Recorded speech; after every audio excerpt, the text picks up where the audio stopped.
বাংলায় আবারও বিপুল সংখ্যক ভোটে জিতে গঠিত হতে চলেছে মমতা বন্দ্যোপাধ্যায়ের চতুর্থবারের সরকার। দেখুন বাংলার মানুষ কি বলছে। মুখ্যমন্ত্রীর পদে মমতা ব্যানার্জি থাকবে, মমতা ব্যানার্জি যা উন্নয়ন করছে, মমতা ব্যানার্জি থাকবে। মমতা ব্যানার্জি ছাড়া বিকল্প পশ্চিমবাংলায় আর কিছু নেই। মমতা ব্যানার্জিকেই আমরা চাই।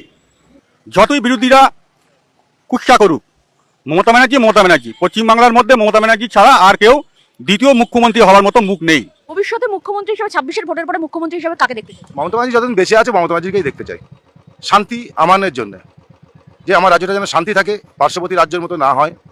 যেমন আমরা উড়িষ্যা দেখেছি, যেমন আমরা বিহার দেখেছি, যেমন আমরা উত্তরপ্রদেশ দেখছি, যেমন আসাম দেখছি। সেখানকার মানুষের দুর্দশা, গরিব মানুষের হাহাকার, কোথাও গিয়ে বিচার পায় না, বিচার ব্যবস্থা বিক্রি জায়গায় চলে গেছে। তো সেই জায়গায় দাঁড়িয়ে গরিবের মাসিয়া হিসেবে মমতা ব্যানার্জি অল ওভার ভারতবর্ষে এনার বিকল্প আর কেউ নেই।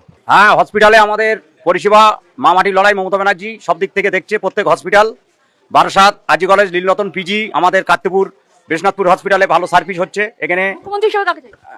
মুখ্যমন্ত্রী মানে মুখ্যমন্ত্রী হিসেবে কাকে চাই? আমরা মুখ্যমন্ত্রীকেই চাই। আমাদের মামাটি লড়াই আমাদের পশ্চিমবাংলায় থাকছে, থাকবে, আরও থাকবে। কে আমরা চাই না, আমাদের মমতা ব্যানার্জি পশ্চিমবাংলায় যা দেখছে প্রত্যেকের এরকম ভালোভাবে সব কিছু ভালোভাবে থাকবে। গরিব মানুষ দেখছে, বড় লোক ছোট লোক উনি বাঁচে না। উনি একদম ঠিক মতন প্রত্যেকের দেখে, কোনো ওনার কাছে কোনো ভেদ নেই। প্রত্যেক মানুষের নেক নজরে দেখে। হসপিটালগুলো যেরকম দেখছে, পরিষেবা দেখছে, সব জায়গায় ওনার পরিষেবা ভালো আছে, কোনো অসুবিধা নেই। মুখ্যমন্ত্রী হিসেবে কাকে চাইছে? মমতাকে। লক্ষ্মীর ভান্ডার পাচ্ছে? হ্যাঁ, পাচ্ছি। কেন মুখ্যমন্ত্রী হিসেবে মমতা বন্দ্যোপাধ্যায়কে কেন চাইছে? সব উন্নয়ন করছে উনি, আর তো ওনাকে ছাড়া আর আমরা কোন জায়গায় যাব? উন্নয়ন তো উনিই করছে, তাহলে ওনার ছাড়া আমরা অন্য জায়গায় আর যেতে পারি? আচ্ছা, বিজেপি তো বলছে তারা আসলে 3000 টাকা করে দেবে। ও 3000 কেন, 6000 দিলে আমরা যাবো না। আমরা যা করি তাই করবো। মুখ্যমন্ত্রী হিসেবে এবার কাকে চাইছে? মমতা ব্যানার্জি।